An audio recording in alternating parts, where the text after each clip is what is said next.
নমস্কাৰ বন্ধুসকল, বৰ্তমান মই উপস্থিত হৈছোঁ মেট্ৰিক পৰীক্ষাৰ তৃতীয় দিনা পৰীক্ষালৈ।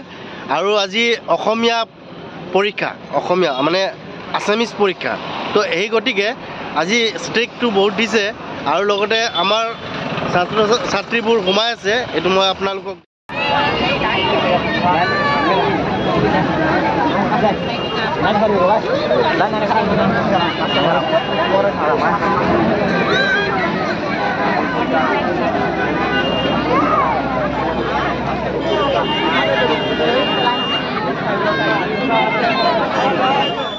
সমূহ ছাত্ৰ ছাত্ৰীসকলে এই লাইন ধৰিছে।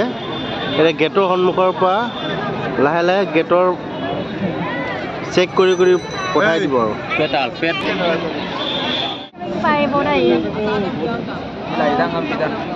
বেষ্ট অফ লাক সকলোকে।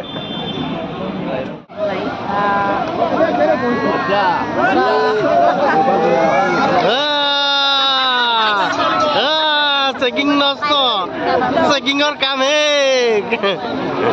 ক'ত পাৰিব ইমান মানুহ এটা এটাকে চেকিং কৰোঁতেনো 2 ঘণ্টা 3 ঘণ্টা লাগি যাব দেখোন। পুৰা ভৰি গ'ল আৰু এতিয়া জোৰ জবস্তি দুখ পাব দুখ পাব দুখ পাব দুখ পাব।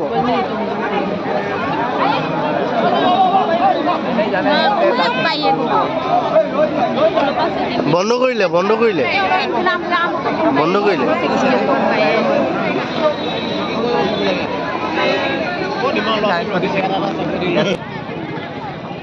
আধা সোমাব দিয়া নাই, আধা সোমাব দিছে আৰু চেক কৰে কিন্তু তাৰপিছত সোমাব ন। ল'ৰাবিলাক কিছুমান কমজুৰি ছোৱালী ল'ৰা ছোৱালী হ'ব লাগিলেতো বেহুচি হৈ যাব। এতিয়া যিভাগে ষ্টিক কৰিছে। এইটো এটা প্ৰশ্ন কৰিম শুন, ইউটিউবাৰ হোৱা নাই এনে চিম্পুল প্ৰশ্ন কৰিম, তোৰ মেমৰিটো ৰাখিম। মোৰ মেমৰি কচোন বাৰু। তই মেট্ৰিক পৰীক্ষাত আহিছ হয় নাই? আহিছোঁ আহিছোঁ। তই মেট্ৰিকত প্ৰথম উত্তীৰ্ণ কোনে হৈছিল অসমৰ ভিতৰত? সেইটো নাজানো, মই ফুলাই ফটো লাগিছিলে গম পাব।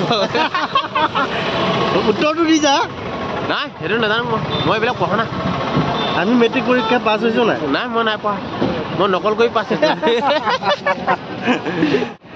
আপোনালোকলৈ এটাই প্ৰশ্ন, মেট্ৰিক পৰীক্ষা আহি আছে গৈ আছে, কিন্তু প্ৰথম উত্তীৰ্ণ কোনে হৈছিল অসমৰ ভিতৰত?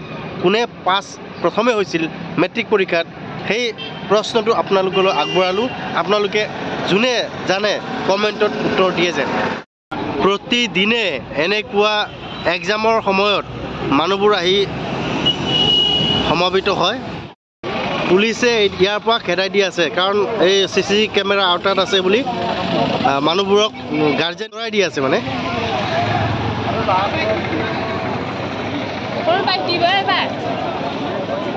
মানুহ বহুত হৈছে দেই, প্ৰতিবাৰে মানুহ হয় ন? পাছ হ'ব লাগে।